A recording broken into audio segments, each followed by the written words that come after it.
Welcome back to another episode of Buckle Up, an ultra running conversation. Mandy, how tired are you on Tuesday morning today? I am really tired, but I'm not as tired as you. So I'm just trying to remember that. You're either tired because you ran a lot of miles or because you're lugging around a giant belt buckle. A little bit of both, quite honestly. Yes, so we're referencing that both of us got back from the Leadville Trail 100 over the weekend. We spent a good part of the weekend and maybe an extra day or two in Leadville. I did run the Leadville 100 Trail and finished, luckily, with 21 minutes to spare. You were out there in a different capacity. Yes, I was out there cheering for you, trying to be around whenever I saw you come through, crewing one friend officially, helping to crew a few others. Some interesting events. Highlights for me were probably that I really dirtbagged it. I slept in my van all over Leadville in a million different locations. At one point I woke up and I was sleeping in my van in front of the coffee shop while people were in line for coffee on Sunday morning. A few hospital visits for some of the runners one of my runners that I was crewing and cheering for. So it was interesting. But overall, another epic Leadville weekend.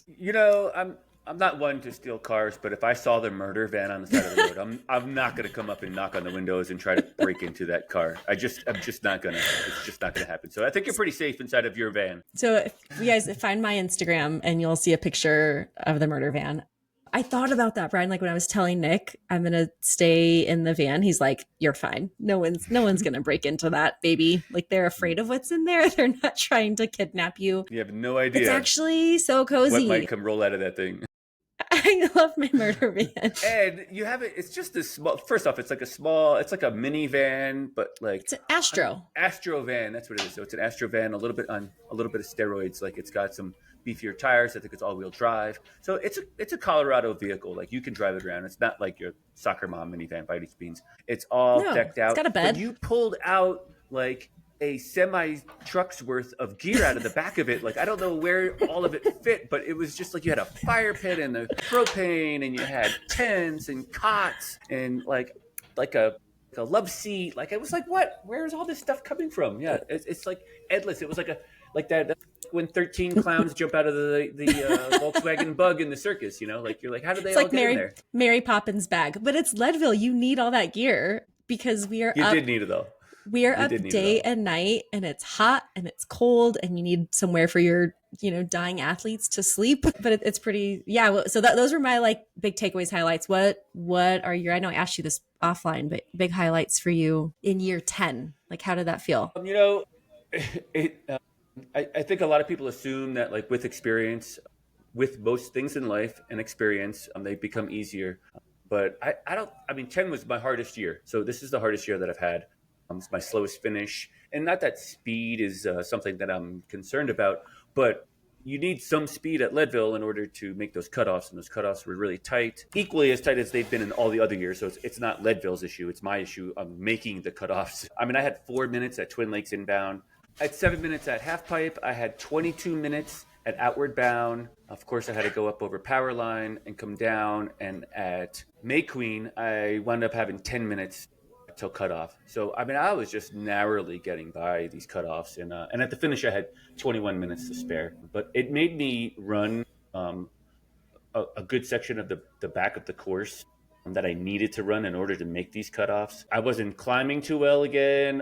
A little bit of that lingering issue from the Achilles, so I was having to do the work on the flats and the downhills, which was runnable still. So that was the secret to my success this year, if any. Yeah, how was that? Being the year that you really had to chase the cutoffs the most, like what was that mental difference for you? Like, did you find that a lot more mentally draining than previous years? I did. And actually, quite honestly, I shared with my crew and pacers and the negative loop that you can so quickly get yourself into. I was coming down off of Twin Lakes or off of Hope Pass going into Twin Lakes. Again, I already mentioned I had 4 minutes at cutoff, but at the top, I didn't know if I could even make it. I didn't know what 4 minutes looked like. I mean, that's a pretty narrow window to cover 5 miles, descending like 2,500, 3,000 feet or whatever the difference is. Just a shit ton of descending in the dark, going across the creek. And I had it in my head. I mean, just like every other human emotion, I was like debating if I was going to have enough time, and the negative loop set in that I don't have enough time. I didn't do enough work this year. I didn't put in the hard work that I needed to get done. A little bit of imposter syndrome, even though I do have 9 finishes, but just this year kind of faking it, all the negative loop things roll into Mm-hmm. your head and get stuck in there. And it's just hard to shovel yourself out of it. And really this year I owe it all to crew and family and crew for being there. When I came around the corner from the creek crossing, and I was crossing Highway 82, my whole crew and the rest of Twin Lakes was at the fence, shaking it, screaming for me. So it was really Mm-hmm. great. Yeah, it was fun. Yeah, I think I had just gotten done getting helping Bradley's crew get him out, and went to find your crew and they weren't there. And so I had this severe panic moment of like, oh no, where are they? Either they're there cheering him on, or something's happened, or he's already told them he's pulling out and they're hiking up to like escort him back in. Because yeah, you had just a couple minutes. I think watching you, they set everything up past the Mm-hmm. checkpoint so that they could crew you after. And those are just nerve-wracking moments that, whether you know Mm-hmm. the athlete that's coming in with that close of a cutoff or not, and if you've been there before as crew, as a runner, your heart just breaks, because like they're not going to make it, or they narrowly made it. And if you've narrowly made it, the rest of the night, we know that you're fighting cutoffs Mm-hmm. really all the way until you get to May Queen. And then after that, it seemed, your cutoff opens up a little bit. Like you said, you had 20 minutes to spare at the finish, but man, that's still just grueling at the very end. So Yeah, congrats for getting it done. I came in with the idea that I was actually going to go home, but I kind of know my crew, obviously. I've been there for 15 years. My good buddy Mark, he's been there for all 15 years as well. We missed 1 year for COVID, so in the last 16, we've been there for 15. Gosh, my wife's been there for all of them as well. Mark's wife's been there for 7 or 8 of them. Ryan's been there for 6 or 7 of them. I think we have more years on course than the history of the race itself at 42 years old. I think I added it up for like at 45 years that we have Oh, that's history on awesome. this course. And I knew they knew what they were doing. I really came in with the idea to Twin Lakes of reading the room. If I'm trying to put it into words, I was going to read the room and kind of see what their thoughts were. If they were shaken and overly concerned about my ability to finish it, I was going to actually go home, and it was Hmm. not the case. I got in and they were full gung ho. It was like a pit crew. I had somebody ripping off my wet T-shirt to throw on a warm shirt for the night. They were peeling my shoes and socks off. Somebody was literally feeding me, and somebody else was giving me the drinks. While so I was like just like a little carcass in the chair, and everyone was doing something to help Yeah. get me up and out of the chair. So No, obviously I decided to they were push on. Yeah. confident, and your family was unrattled. Your wife and the girls seemed really like, no, he knows what he's doing. I have a video of them kind of pit crewing you. My favorite moment from that, I don't know if anybody noticed it, but I think Katie was trying to hand you 3 ibuprofen or something, and you dropped one of them and it went under your foot, and then you picked it up and put it in your mouth. And I was like, not that we're cringing about gross stuff at that point in the race, because everything is just gross, but it was Yeah. just kind of funny to me of, just the things that happen. And your daughter ran the last 13 with you. What was Oh, that like? she ran the last 3 miles with me, about Yeah. 5 or so. Yeah, yeah, Oh, okay. I was thinking yeah, the whole time. yeah. No, it was Couple. great. Yeah, and I think that's also, you ask a lot of your friends and family to show up. The crews taking time out of their weekend, and it's a thankless job to be on that end of it. I mean, I know it's fun and rewarding, and you were just in that role yourself. But it is really thankless. You don't get the award for it. You don't get any accolades for it. The runner either finishes or doesn't, and they get the rewards of that. Um, Knowing that my crew is out there and they've committed all this time to show up for the weekend, and then I'm like, going to town and getting burgers probably wasn't on their thought process. You know, Kind of honoring their time and respecting their ability to come and help me out and wanting to help me out gets me back up on course. And knowing that my 14-year-old daughter wanted to run with me last year, and I really wanted to have that special moment with her and run the last 5 miles with her this year, really got me out of that chair and kept me moving through those stressful times. But I was stressed more than any other year. I didn't know if I had enough time. And sometimes you're running thinking, do I have enough time, or is this all in vain? Am I gonna Mm. get to mile 87 and be 2 minutes late for cutoff? And I should have just stopped at 60. Yeah. You don't know those things. And then I really had to just shift the gears, and I kind of had to get myself out of that mindset, and I had to tell myself, just run until somebody tells you to stop. That's really, it's just a pretty simple concept. And Yeah. after that, it was all let go. The stress went away. I'm going to run until somebody tells me to stop. We'll keep an eye on the clock and do our best, but I'm just going to run until somebody tells me to stop. And so luckily that was at the finish line when they said I could stop running. Yeah. Yeah. And it's hard to gauge that effort, that perceived effort. The time is weird. The mileage on your watch might be a little weird, and like when you get to the cutoffs, a quarter of a mile can make a huge difference sometimes. So gauging exactly where you're at on course, exactly how much time you have left can be tricky. Bradley, who I was lucky enough to hang with his crew this weekend, I mean, he missed it by 57 seconds. And when we were coming in, like running in with him, his crew's asking me how much time do we have? And I'm like 30 seconds, but looking at the finish line, I know we've got at least 50 seconds, 60 seconds to go. And he didn't even know until long after that, he was still asking at the end, do you think I made it, the buckle? And I'm like, oh, you didn't make it. But cool stories from Leadville. There was so many fun moments out there. I saw your twin, Rodrigo, come in My to doppelganger, Twin, your doppelganger. He came in outbound at Twin just as David was going inbound. So that was super fun to see. And then 2 seconds later, Cam Haynes is there. Not 2 seconds. I don't remember when Cam came in, but yeah, it was a fun time. Truett ran the whole thing in the jeans. I got to witness that. I can attest to that. That actually did happen. A lot of applying of salty britches there. So from a crew perspective, it was really fun to hang back and just watch all the action. Yeah, Leadville, if you haven't been there, gosh, you got to get out there somehow. Get out there and volunteer. Get on the Leadville Facebook participant page for the 100 run. Try to jump on with somebody's crew. Try to pace a section. It is an experience that like none other. I've been in this space for quite a while, and this was my 10th finish. There's a reason that it's my 10th finish. It's because the community has just absorbed me and sucked me in up there. I'm not so sure that I'll be back next year on the starting line, but I will be there in some capacity. I know that for a fact. I mean, my daughter, my 14-year-old, that paced me those last few miles.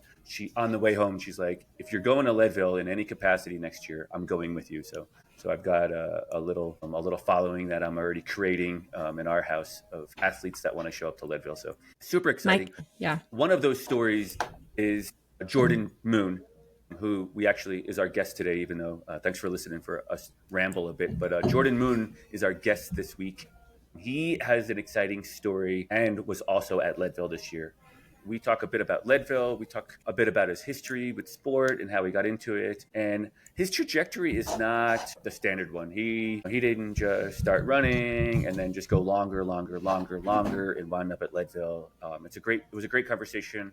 A really interesting story, a little tangenty, but I think it still wraps together the moments that best capture Jordan's life. Yeah, Jordan has quite the resume of experiences, even just like his career, went to college, pivoted, joined the military, went back to college, ran track at CSU, onto Regis. So just a lot of different things. And then, the untraditional runner too, not just with triathlon and marathon and ultras, but trekked across the country in 2021 just because he could and he wanted to see if he could do something really hard and attempted to break a record.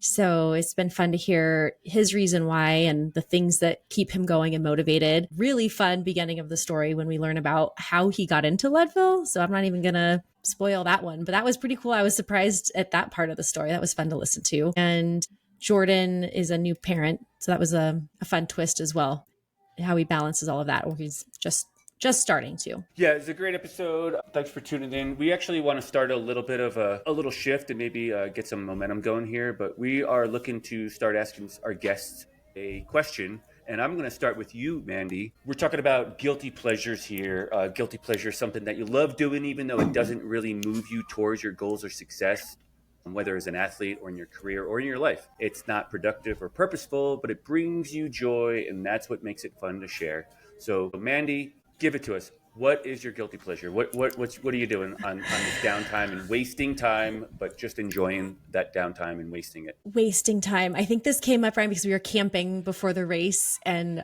somehow the story came up about this show that I'm watching, and it's bled over into my business because now my team has to say yes, chef, when we're in really high pressure moments of prepping for a race. Like if I'm talking to 5 of my team members and I need to know that someone has heard me say load 10 more cones in the trailer. I need to hear a yes, chef. This came about because I started binge watching The Bear on Hulu. So if you haven't seen it, it's an awesome show. I don't have time to watch TV at all, but my guilty pleasure is that after everyone goes to bed in my household, I sit in bed and I work with like 95% of my screen, but that I'm at the top left corner. I open Hulu and I watch The Bear while I work in the background. So I'm sure that my level of productivity goes way down. With headphones? Oh, absolutely. Yeah. I live in a small house. Nick probably would not appreciate me watching The Bear when he's trying to wake up at 3 a.m. to go work out and run and get to work, so that's my guilty pleasure. But it's not happening like in the daylight or even at like 6 p.m. or 7 p.m. It's definitely like 9 to 10. It's totally not needed, but you enjoy it. You're maybe not immersed in it, but you're wrapped up into it. You're wrapped up into the storyline. Yeah. Perfect guilty pleasure. Well, thanks for sharing that guilty pleasure. What's yours, Brian? Gosh, my guilty pleasure is YouTube. And I'd even be more specific. I'm going to go with YouTube buskers. And a busker is like a street performer. They're unknown artists. Most of the ones I watch are like European ones, and the busker is a European term for a street performer. And just somebody caught it on their phone or a GoPro or some sort of camera and uploaded it to YouTube. And I can watch buskers for hours. Again, just like you, in the middle of the night on my phone with one earbud in, not even like the full headset, but just one earbud in so that I'm not disturbing my wife while she's sleeping. Because she's got to get up at 5 a.m. and go to work. So, yeah. I'm watching what got you YouTube into buskers. That? Like, how did that start? And I'm not even musically inclined. Like, it's not even like something I like to do. Like, I can't even hold a tune. I can't play an instrument. Like, I have no musical inclination whatsoever. Man, I do have a love for music. I'm not gifted in it, but I enjoy music a lot. I like live music. And I think buskers kind of falls into that street performer deal.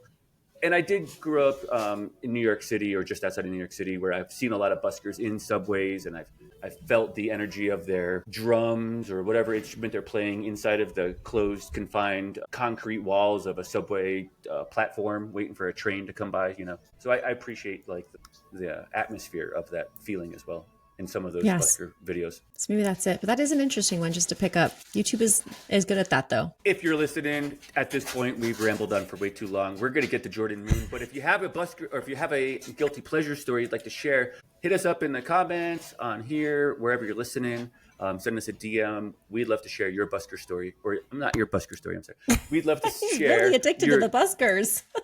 We'd love to share your guilty pleasure story with our guests as well. So without further ado, here's Jordan Moon. Great conversation. We'll see you soon and enjoy.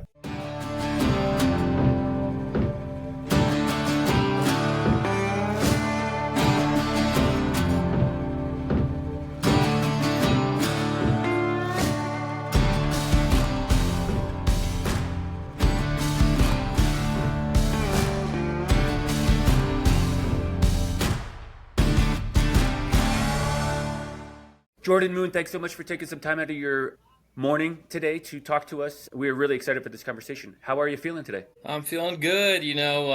What to be expected after 100 miles. A little sore, so it's probably going to be a few more days before I can get back out and run. But the experience over the past weekend was absolutely unforgettable. Not just any 100 miles, but the Leadville 100 miles, which is one of the hardest. High elevation, all the things. Yes, been trying to get into it for 5 years now, and finally had the opportunity going back to when they announced after the lottery selection at the first of the year.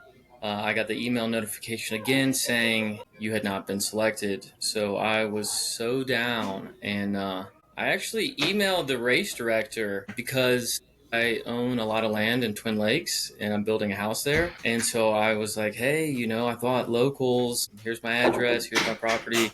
I'm going to be moving up there soon. I thought locals might be able to have a better chance of getting into the race. And she was like, oh my gosh, I am so sorry that I missed you. Yes, we support locals so much. She's like, definitely will have a great shot for next year. And a few months ago, I just got an email out of nowhere and said, Jordan, I had a spot open up and you're the first person I thought of. You've got 24 hours to sign up if you want to do it. And so I looked at my wife, and the way the timing was, I knew we were having a baby like right around that time. And I said, with your permission, can I run Leadville? And she's like, it's Leadville. You have to do it. Yes, go run it. So it was kind of crazy. There was, the training plan would have been a little bit more dialed in specific for this race if I would have known in January rather than finding out, closer to May. So, but yeah, super excited. It was an unbelievable experience. And yeah, we can't wait to dive in talking more about it. Well, let's just back up a second. So the wife's pregnant. You get Yes, she Tamara sent me reaches an out to email. you, and Tamara reaches out to you and says you're in the race, and your wife says yes. I don't know if my wife would say yes, quite honestly. What about you, Mandy? You think you'd say yes to Nick? I would, Brian, but that's because I am an ultra runner as well. But I would argue most people that are listening, like, I think if you don't have both parties in the household or both parents into it, I think it'd be a tough find to have someone say yes. So kudos to your wife, man. I mean, that's Yes, Sure. that's right. how's she feeling about it now? Now is she looking back, like, because you didn't have the baby at the time, right? When was your baby born?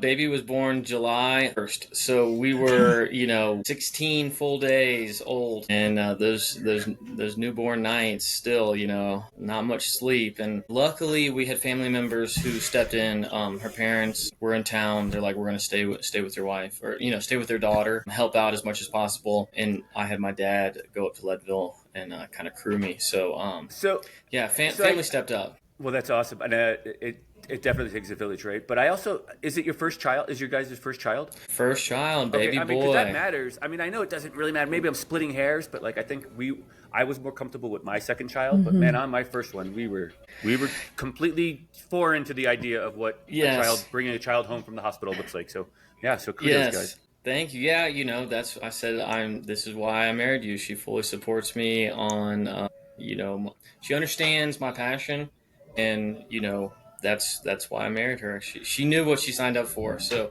this was kind of a unique situation, especially getting that rejection email again for the 5th straight year.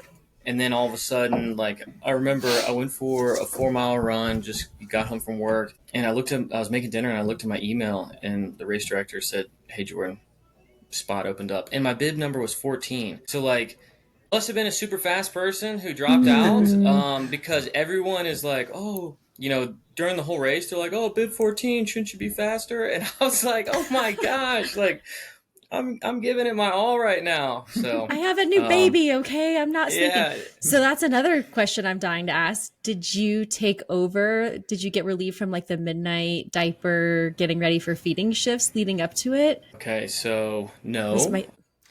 Did not. That makes your finish even better, man. Love it.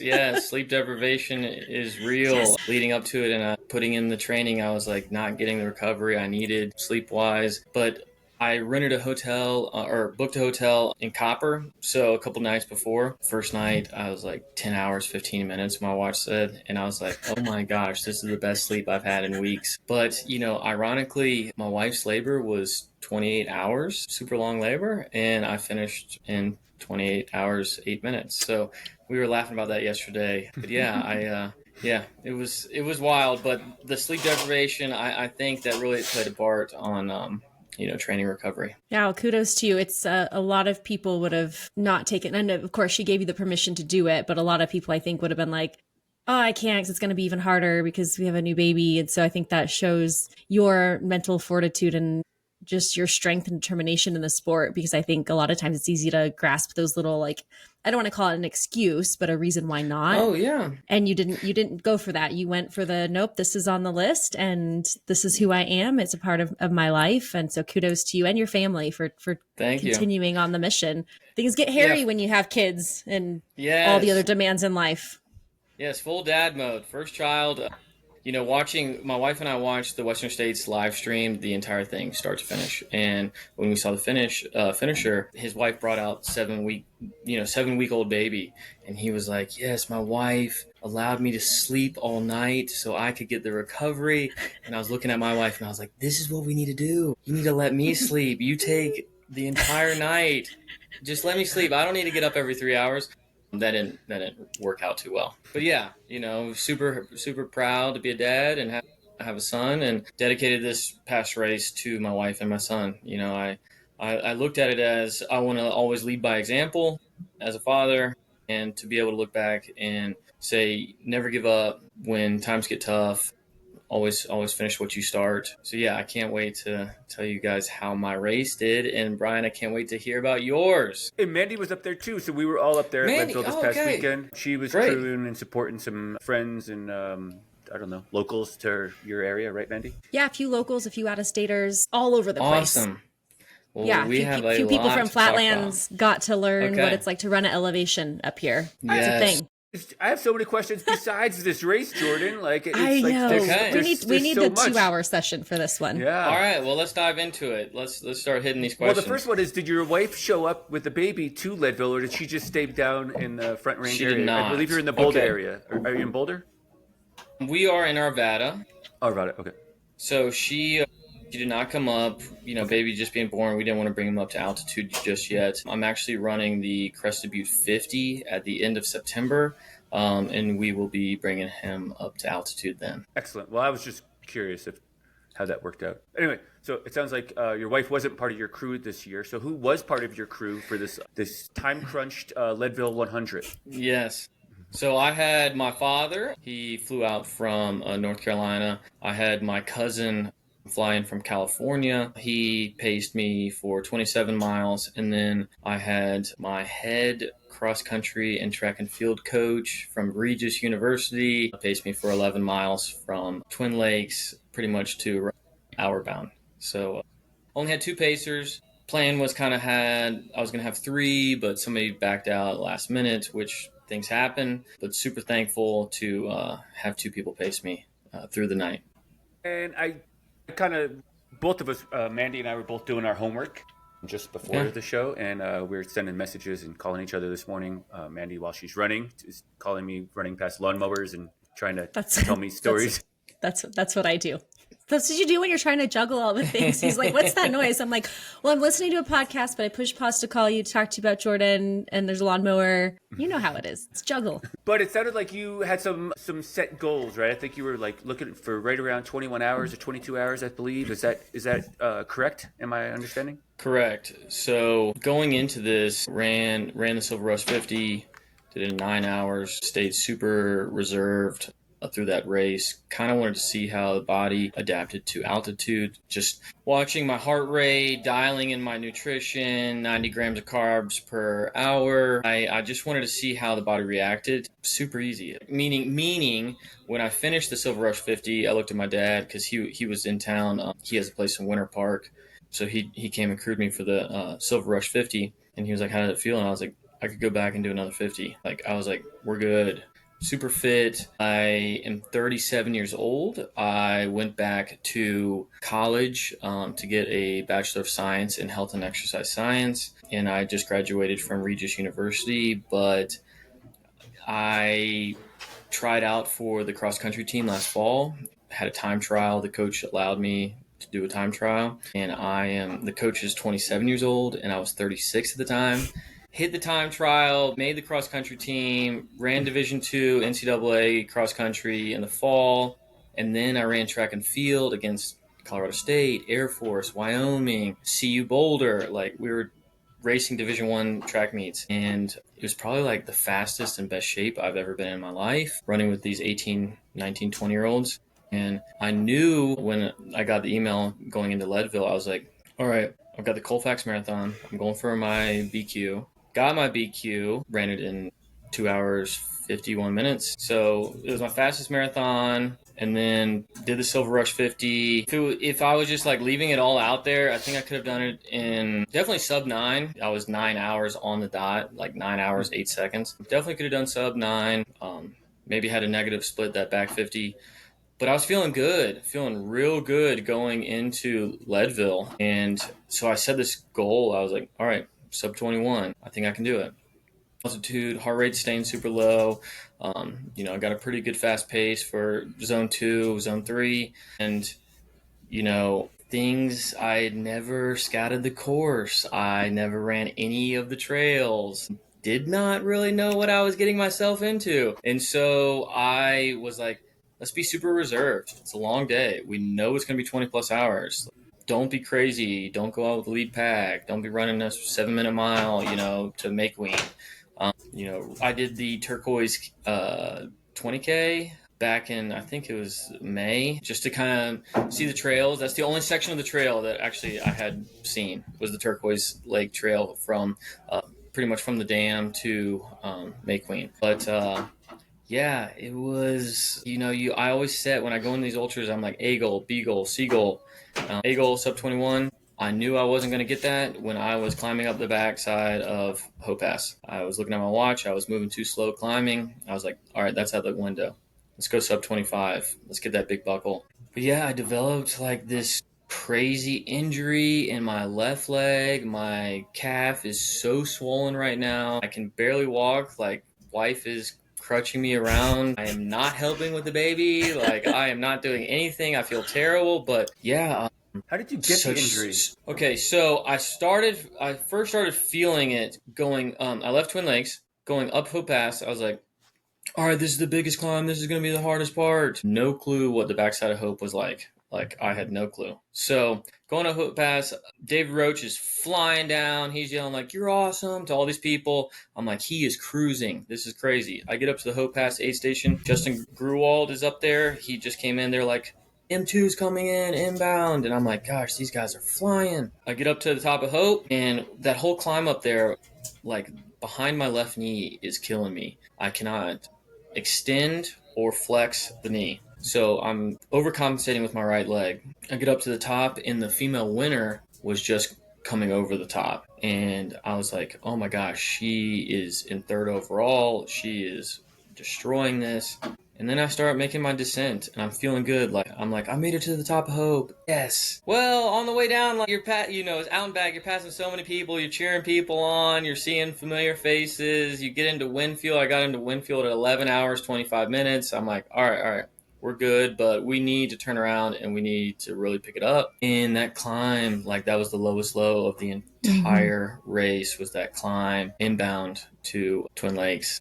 And I just remember, like, being at the top of Hope, and like tears were coming down my face. Like, oh my gosh, that was so difficult. My legs are shot, but my pacers are waiting for me. And I told them I'd be like gone for 6 hours, and it had been 7 hours. So I felt terrible. I was like, I got to get back. So kind of booked it on the downhill, being reserved still, because I was like, my strength actually, in my opinion, is climbing and flats. Like, pretty fast, pretty strong climber. My descents are terrible. My quads are not where I want them to be. So I took it very slow down, and, faster pace, obviously, than the climbs up the backside of Hope. But got into Twin Lakes, and that's when I looked at my crew, and I was like, I need to do something about this knee, like the backside of my knee. Give me like the tightest compression knee sleeve or knee brace that we have. I put it on and like made everything numb. It was just so tight, and I was like, all right, we can deal with this. Then had the game plan of like, climb the hikes, hike the uphill, the ascents, run the flats, run the downhill. And that went pretty smooth all the way to outbound, or outward bound. Jordan, can I interrupt you for a second? Sorry. No, you're good. I just want to ask a question, because so many people that are listening, like, were just there, and I think to help tell the story, like, what time was it? I was trying to do the math. What time was it when you got back into Twin? Okay, so the sun was still up. I think it was like 6:45, 7 o'clock, like right around there. Okay. The sun was kind of setting behind like the Elbert side of Independence Pass, the north side of Independence, the highway. So still light out, but sun was setting. So way ahead of cutoff, though. You're not like chasing any cutoffs yet. Gosh, yeah, we were still doing good.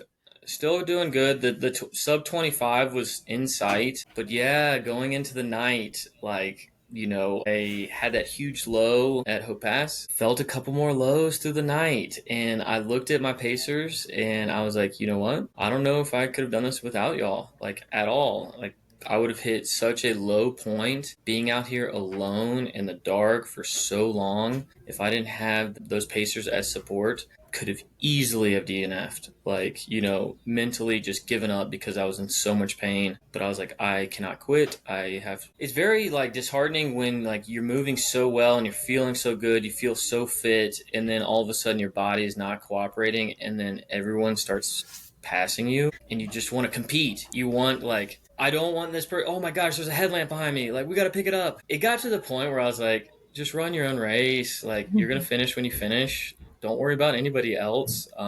Just kind of like that sub 25 went out the window, hour bound. Kind of like when you hit the pavement going to pipeline, and I just realized, I was like, let's just finish. That's the one thing my wife said. She like, I've had one DNF at Run Rabbit Run a few years back, and my wife was my pace or my crew. I didn't have any pacers, and I DNF'd at mile 70, and it like really broke me down. Like, why did I give up? Like the next day, I'm like, I can't believe I quit. I should have just gutted out the last 30 alone in the night, you know. Yeah. And she's, before I left, she was like, just finish. I do not care what time you get, just finish. Yeah, so finished, and I know there is definitely a chance in the future. I will definitely sign up again when I get the chance. It was such a great experience. The crowd was unbelievable. The course is so beautiful. It keeps you honest with your fitness. And I think I can do better. I really do think I can do better. So that's kind of like some motivation. But it was great seeing so many people push hard. Like, I just remember like looking at, everyone was so supportive. Like, great job, you're killing it. We get that in so many ultras. But like, when you're suffering so bad, and then you're like, I know they're hurting just as much, if not more, but yet they're grinding it out too. I had never ran Leadville before, and Brian, you've done this so many times. Like, congrats on your finish. But the amount of people who actually finish is quite remarkable. Like, I think I looked up before the race, like it's an average of 44% finish, and like that just shows how tough this race is. I did not look at how many finishers we had this year, but it's got to be around the same, like, halfway, half don't finish. So, just to see all the people who did was remarkable. It's fun hearing those stories, because I think everyone, whether they finish or they don't, there's so much of that. I didn't know what I was getting into until I was there, and it's an undescribable feeling you're going through in the middle of the night, of that just grind it out, whether you're on goal or not. And there is just such a community piece. And I've been there with you. I've finished in the 29th hour twice now. And you're just surrounded by this energy of like, we're all going to do this together. But the amount of misery it's addicting. I had a lot of FOMO this year. I'm not going to lie. I saw the faces come across the finish line, and like the tears and the pain. And there's some twisted thing about us that we see that and we're like, oh, I wish that was me, So I'm glad you got to experience that magic out there. And every race is so different, but this one's got a special place, which is why Brian's gone back, for his 10th belt buckle, because there's something that just keeps you going back for more. Yes, it is a magical place. That's why I bought, like, I had been up there visiting, past couple years. It's probably one of my favorite areas, that Swatch Mountain Range, that Arkansas River Valley, and bought 10 acres in Twin Lakes 2 years ago, building a house. So it's like, eventually want to be up there. I want to be up there full time. Get out of the city. I'm ready to be in the mountains and be running the trails all the time, rather than running the roads here around Denver, or getting to Golden feeling like, oh, I'm finally in the mountains, I'm hitting trails, but it's Golden. We're right next to Denver. So yeah, it's a magical place, and I can see why Brian went back so many times. Hopefully he doesn't stop at the 1,000-mile marker and he goes for that 1,100. We'll talk about that later, but I do have a question, Jordan, about a little too soon. What about, so you get the email in May, and basically your college track season is ending at 36 years of age. How do you transition from running, I don't even know what you're doing in track. What are you doing, like the 5K, 10K, like 5,000 meters on the track or something? All right, so we're going to rewind even more. So I'm running cross country. We're doing 8K, 10K. Did the NCAA championship here in Wash Park. It had snowed like 8 inches, ran 10K in knee-high snow, like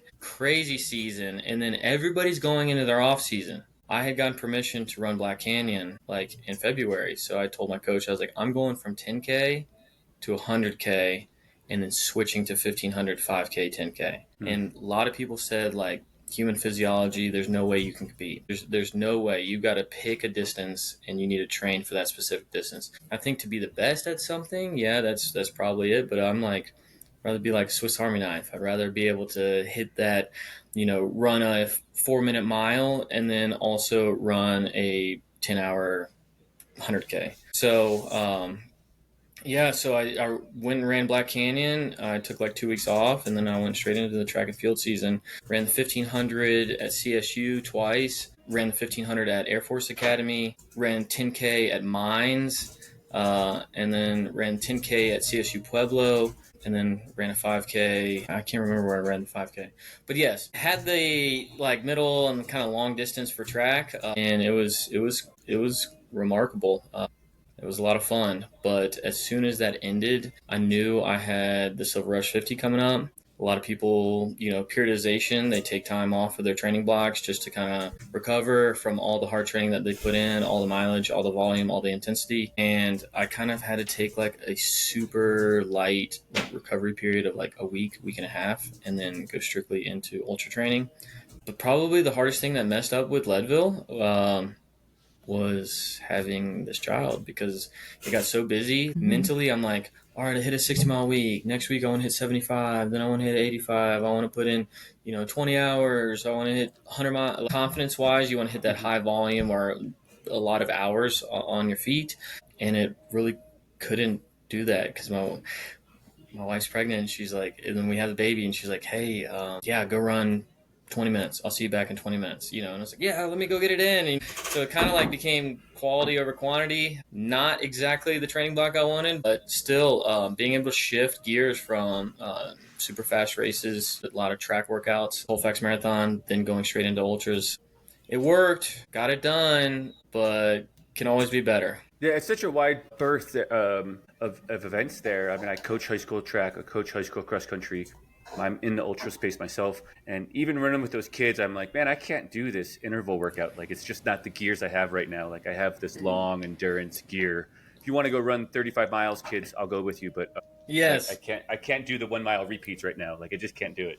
So it's just fascinating that you're able to throw your body through that mix and that ringer and come out successful on the end. Well, I appreciate it. It was definitely, kudos to my coaching staff and strength and conditioning coaches at Regis University. Given my scenario, don't recover as fast as these 18, 19-year-olds, but still put me through the ringer of these hard workouts. So they were very, individualized with my training, instead of like, all right, this group do, 5 miles, Z2, 2 mile warm up, 2 mile cool down, or hey, Tuesdays we're hitting the track at Wheat Ridge High School, different things like that. They kind of like specifically tailored everything to my needs, which was awesome. And actually, like throughout both the cross country season and the track season, like my times got significantly better every single race. So it's pretty cool. Definitely an opportunity I was so thankful to have at my age, probably oldest NCAA athlete last year in the country. So that was pretty cool, but definitely a huge part of my running resume that I'm grateful to have, because it's an opportunity I knew I would never have again. Ultras will always be there. That's why I was like, oh gosh, like I got Black Canyon.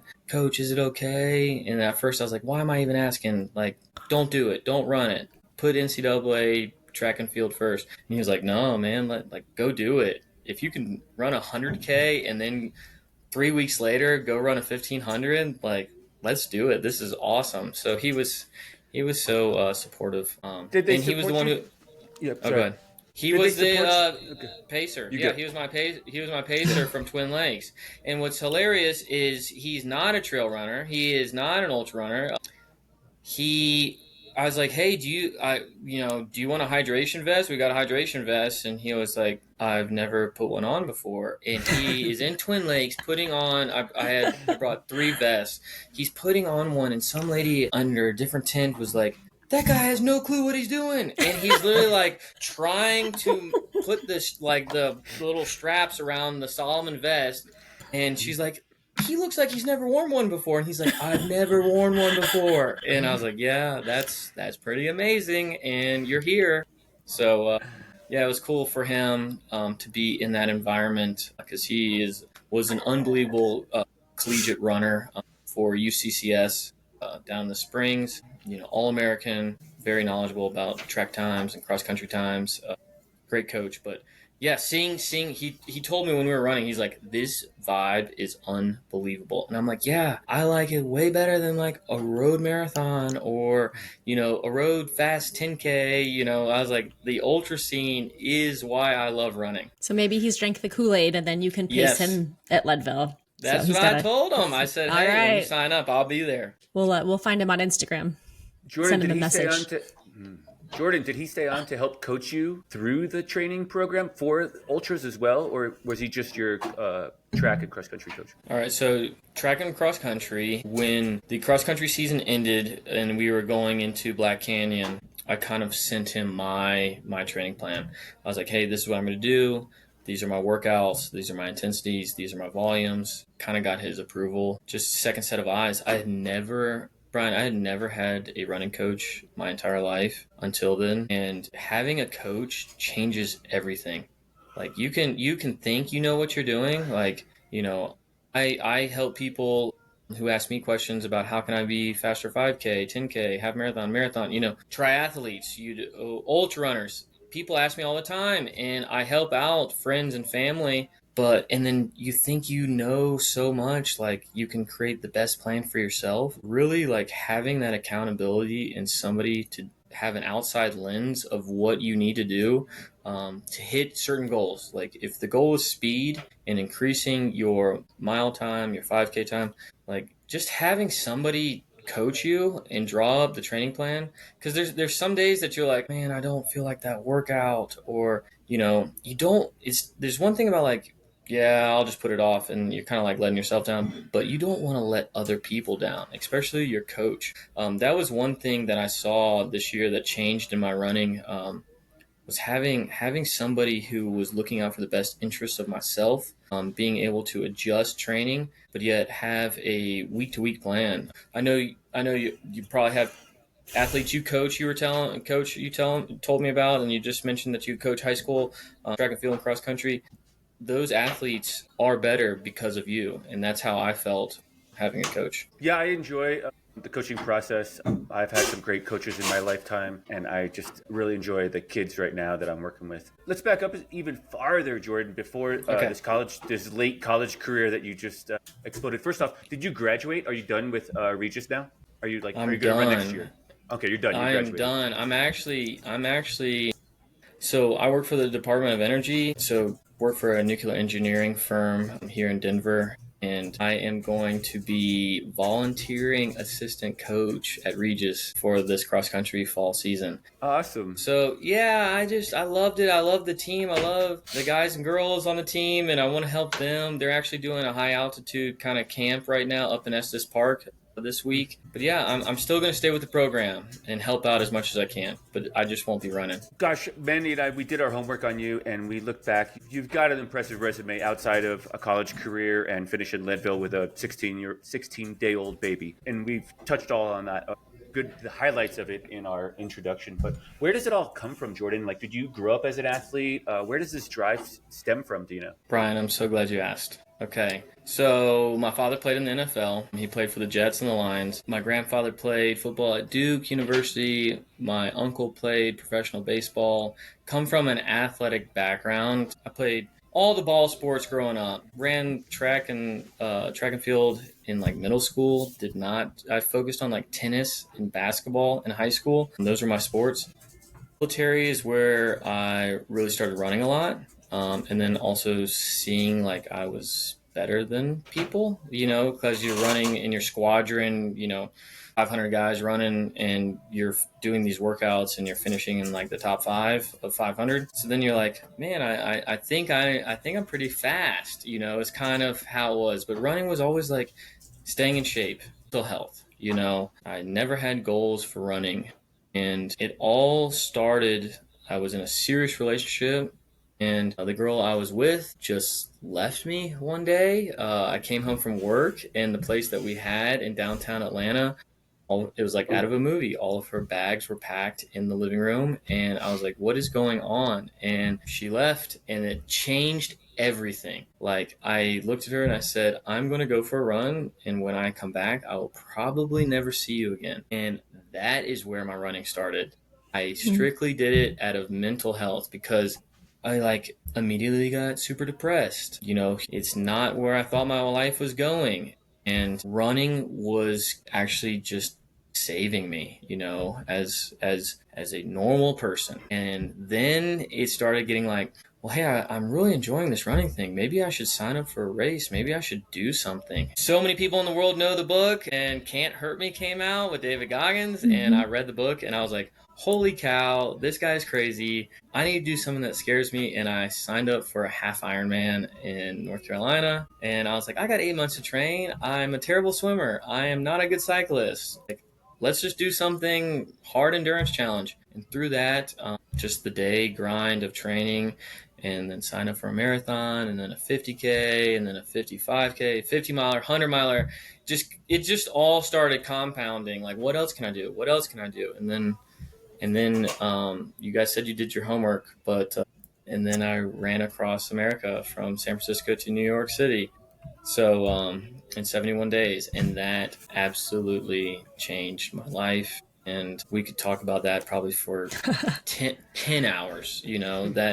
That was a crazy journey to see the entire country on foot, and a part of my life that I will never forget. And that really, really helped with solidifying my passion for running, because I still have a great job with the Department of Energy, but I was like, this is not what I want to do in life. I want to have my passion. And so, Brian, when I said I bought land in Twin Lakes, I'm actually developing and constructing a high altitude training facility at 9,800 feet. The goal is to have this completed in the next 2 years, where I can train and coach endurance athletes in Twin Lakes. That has been my plan. It was a 5-year plan when I bought it.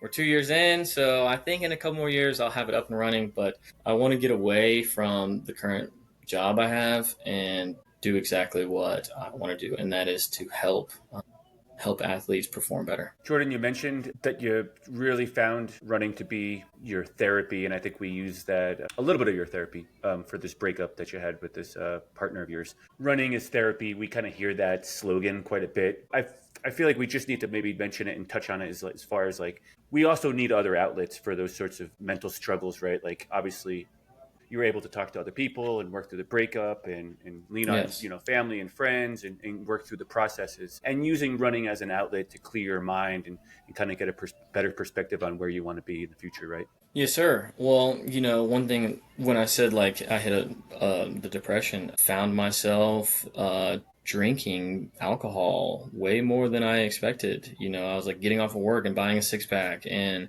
almost like not trying to think about what is happening or what had happened. And then I looked back and reflected on myself after like a month of being like this person who I've never been. And I was like, what am I doing with my life? This is not who I am. Like, this is not good. Luckily, I had like the sight to see this is not good for me, which it can be a very slippery slope for a lot of people. And that's when I was like, I feel the best when I'm running, and it really helps me. Obviously, I had a great family and friend support system with me at the time, who helped me, because being able to talk about things is everything.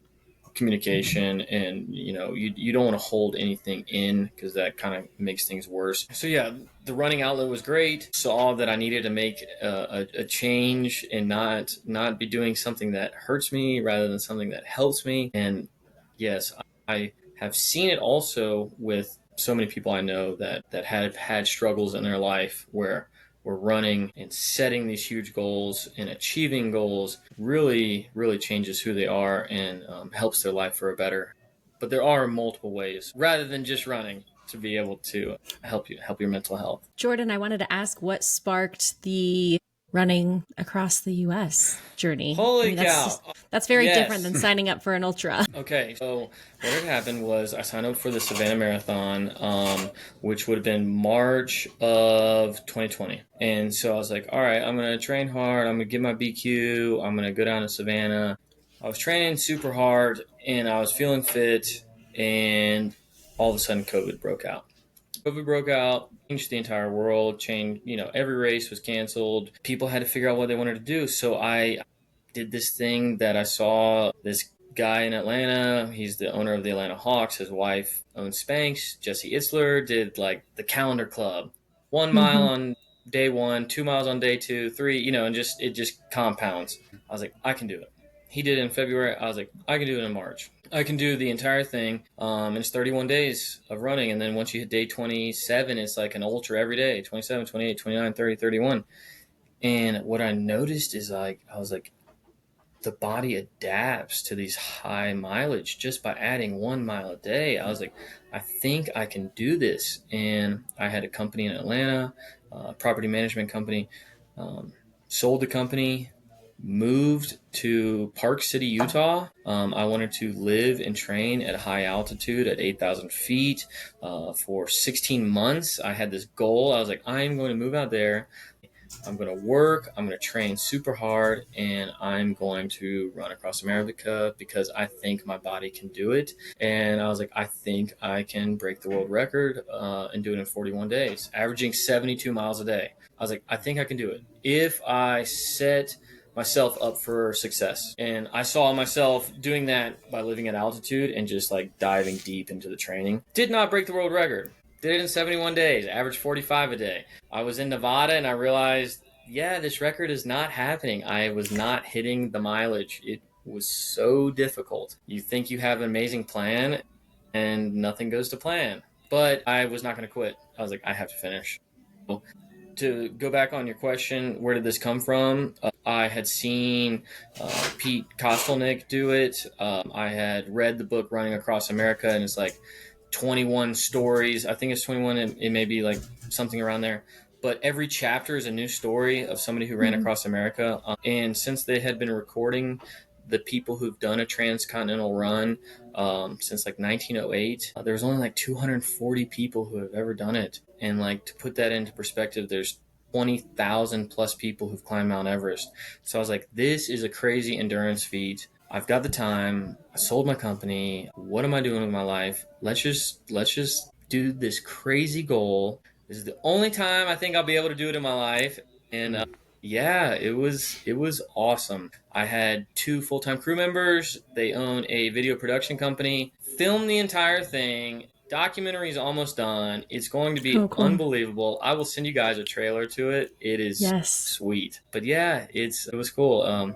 But yeah, had no clue what I was doing afterwards, and life just works out. So Jordan, you had a little bit of a mission involved with it too, right? And you raised some funds, I believe, if I'm not mistaken. yes, Why don't you talk about yes. that a little bit, please? Okay, so ran for the American Brain Foundation, partnered with them. It was for brain disease research. My grandfather had a stroke and passed away, and my grandmother, who's still alive, has dementia. And so it was kind of a foundation that I reached out to and wanted to partner with. And they really loved what I was doing, bringing awareness to brain disease research as well. On top of that, my best friend, 2 months before the Transcon, took his own life. So mental health became a part of that. For people who are struggling, it came out of nowhere. I thought he was doing great. I had talked to him days prior, and it was such out of nowhere kind of thing. Dedicated the run to him, but on top of that, raised money for the American Brain Foundation, which was pretty awesome to be able to do that. Yeah, such a worthy cause, and mental health strikes all of us in some form or fashion. I don't think anybody in this day and age can say they haven't been affected by it by a neighbor or a family member or somebody in their community. I think we all know somebody that's suffering or themselves are suffering from mental health issues. Yeah, it's real. You know, what I learned is always check in on people, talk to them. That's really the most you can do to people who, you know, things may look great, and we all know social media and how, you know, like I just posted a picture of finishing Leadville. It's like, yeah, I just posted a picture of having a baby. You know, it's like, yeah, Jordan's life looks great. Well, no, life is good, but that's how a lot of people portray things. You know, like you always see the good. You don't really know what's really going on. And the only way to do that is to reach out. And that's what my close friend circle and family members, we always say, it's like, you know, just talk. You know, you got something going on, please bring it up. Because if not, nobody knows about it. Yeah, and using your platform, you know, Brian and I do that same thing to tell these stories because you see someone's finisher certificate or whatever, and, you know, there's so much more behind it. There were moments of pain and doubt and struggle, and a lot of people that didn't finish the race might be really, really struggling with their identity today. It's just, I think, using platforms like you've done. I mean, your Instagram and your resume is quite colorful. Doing my research through that was like, wait, Okay. track, and then Leadville, and then wait, but like 4 years ago, I was running across the US. It's just a colorful experience, but it sounds like you've got a good stories, and thanks for sharing that with people. Of course, yeah, I definitely want to help as many people as I can because it's not everything's great. You have those highs and those lows. It's just like ultra running. You have those crazy highs and enjoy the highs while you have them, and then you have those lows. But the thing is, when you hit those lows, do whatever you can to get out of them. They don't last forever, but we all hit those low points. And like reflecting on this past weekend, like in the ultra world, you have somebody so iconic at the top of the sport of David Roach DNFing at Western States.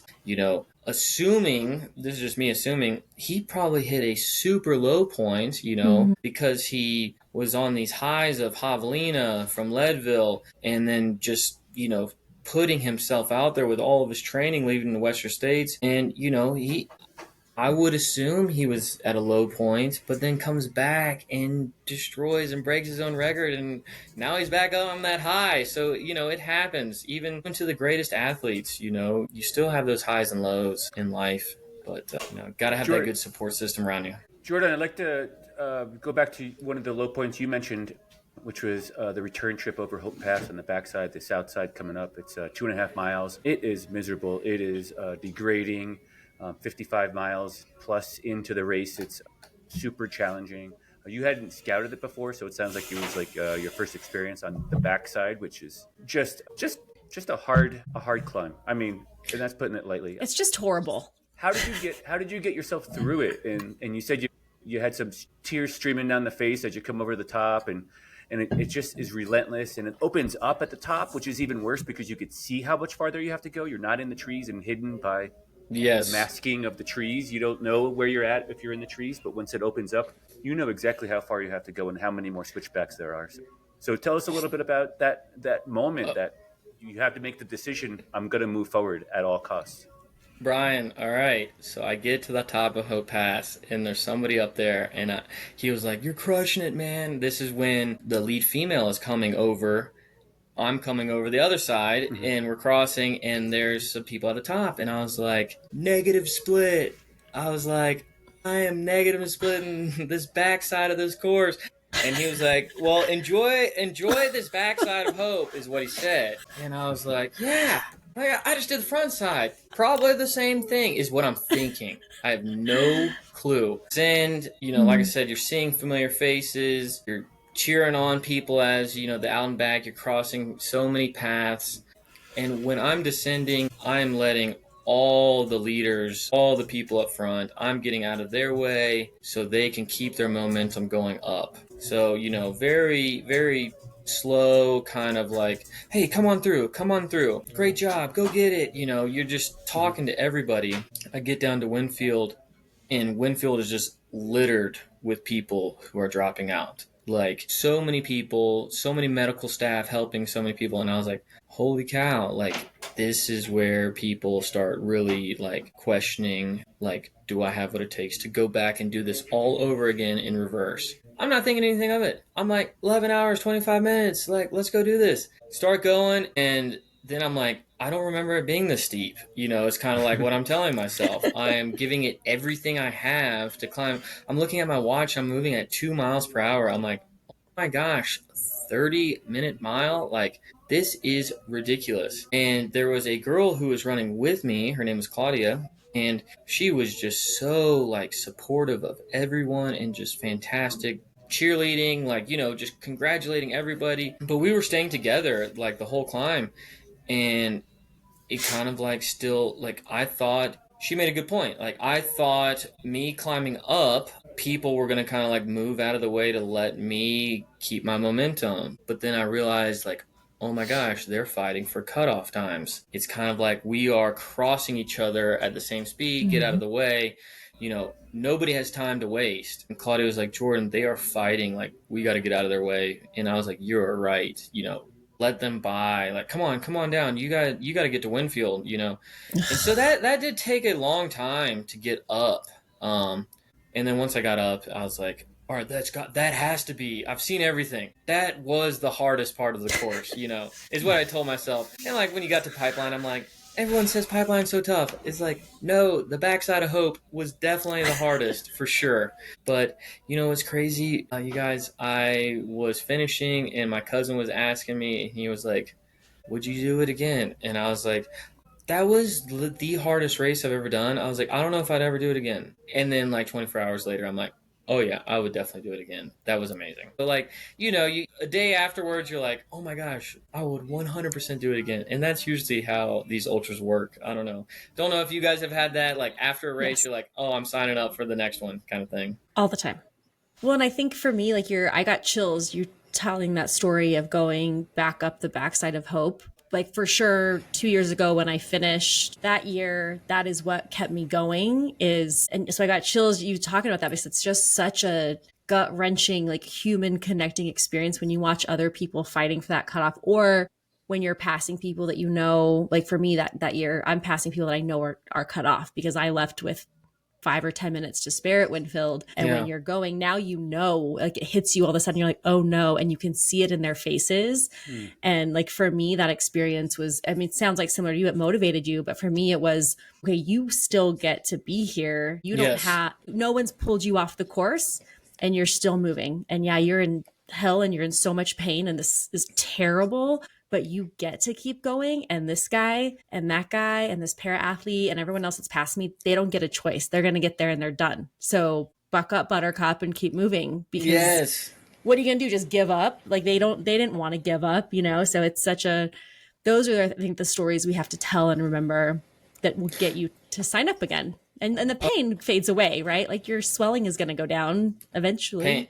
Yes, it will. And that's what I say to family and friends. Like my dad had to like carry me out of the truck to get me in the house, and I'm like, it always goes away. It usually goes away in a few days. But the experience and the memories last forever. I feel for the people who dedicated so much time. They gave it their all. They paid the race dues. They flew family members out. They got hotels, and then to not make a cutoff time like that is so heartbreaking. As I hope they have another chance to go back and do it again. That's why I'm just so thankful to finish. Yes, it's not the time I wanted, but like just finishing such a legendary ultra marathon. And again, Brian, you're just crazy, man. 10 times, like that is insane. More power to you. So happy for you to get that. But yeah, I would definitely do it again. Wouldn't even blink twice. So, now that I've seen the course, I think I could be a little bit more prepared. Yeah, and if you're going to be out in Twin Lakes, you might get out there and train on it next year before the race. Yes. Hopefully we don't have baby number 2 coming right around August 16th, so. Well, Jordan, that's another thing that fades is like I have 2 kids myself, and I've gone through natural childbirth, and it's so relatable. It's the same thing where you have kids and you're in that, whether you're the mom or the partner, I'm sure you're in that sleep deprivation, you're in the pain of it all. And you're like, I'm never doing this again. And then a year goes by and you're like, it wasn't that bad. We'll do that again. We should have another baby. Yeah. Well, exactly. I was saying that the other day. But she'll soon forget this. One story I didn't tell y'all from Leadville. So, kind of like what Ken was saying about the Mike Tyson quote, everybody has a plan until they get punched in the face. I've heard that so many times, and like just hearing him say that, I was like, oh, that was perfect. Well, I am coming down power line, and there was a girl that was in front of me when we were climbing to get to the top of the power line. And I've had this, I had a really bad fall at Quad Rock 50 up in Fort Collins a couple years ago. Just super tight out and back. Like the single track was so tight that everybody is running, heel on top of heel. And somebody clipped me and I fell so far and just got so cut up. I was just like, I hate it when somebody is running right on my heels. Just let them pass. And so going down power line, and I'm like, everyone's cooking, everyone's going pretty fast. And I just keep hearing these footsteps behind me. And I'm like, going to the right, going to the left. Like, there's so much room over here. And not passing me. And I'm like, what is going on? And like 2 miles of doing that. And all of a sudden I just feel a foot Oh, I know. hit the back of my heel, and I went flying like Superman, landed on the right side of my forearm, landed on my hip. My hip is so swollen, like black and blue right now, and tore my tights, bleeding, lost my glasses. I was just like, what just happened? We're 18 miles in, the race is just starting. She was like, are you okay? And I was like, no, that hurt so bad. She goes, well, maybe we shouldn't be running so close to each other. And I was like, hold up. No, at that moment, I was like, no, the trail was so wide. You could have just passed me. You didn't have to run right behind me. But that got me so fired up. Like, all right, this is 18 miles in, we got 82 left. What's going to happen?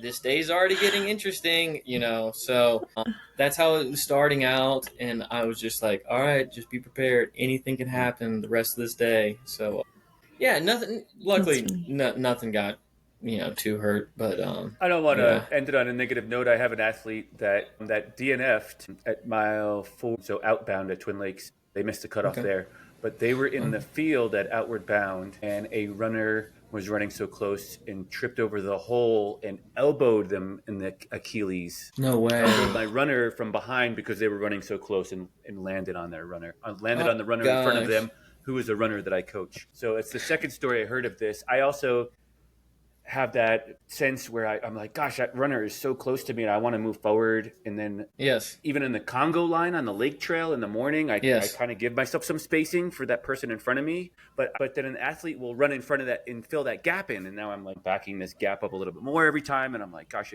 I can't win to lose on this situation. But it's I know. unfortunate.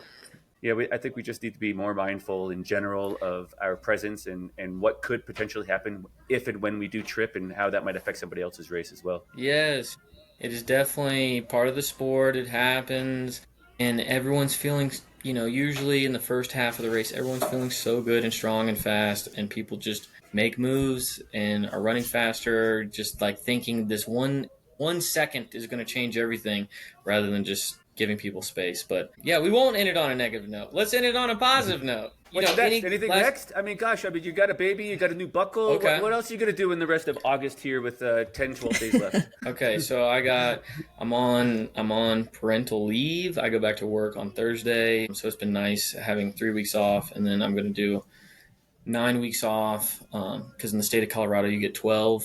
So I'm going to do 9 weeks off from October to the January, which will be nice to be able to spend the time with my son. But I got the Crested Butte 50, which I told my wife yesterday. I was like, I'm going to leave it all out there. Like, this is the last race of the season. Just let it rip. Like, let's see what we can do in 50 miles. Rather than like the Silver Rush 50 was more of like, let's be conservative. Let's see how the altitude is.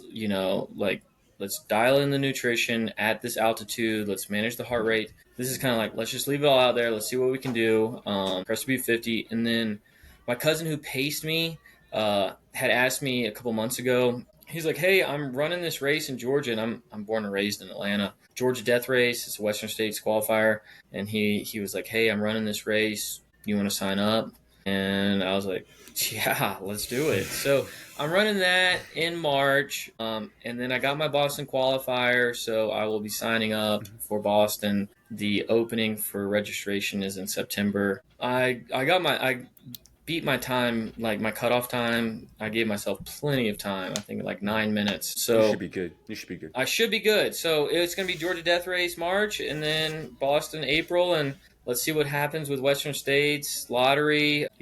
My ticket count I think is going to be at 16. So just getting a better shot at Western States this December.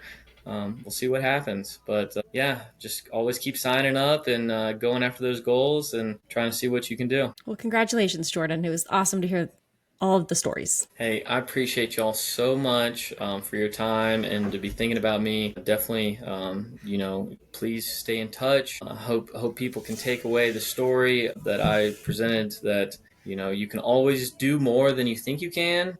Set goals and go after those goals. Kind of scare yourself sometimes because there's nothing more than or nothing worse than wondering like what if. So set crazy goals. There's so much truth in that. We appreciate it, Jordan. Where can our listeners catch up to you and follow you at? So they can follow me on Instagram At the American Runner. That's my Instagram handle. And then on Facebook, Jordan Moon. I don't really have anything else other than that.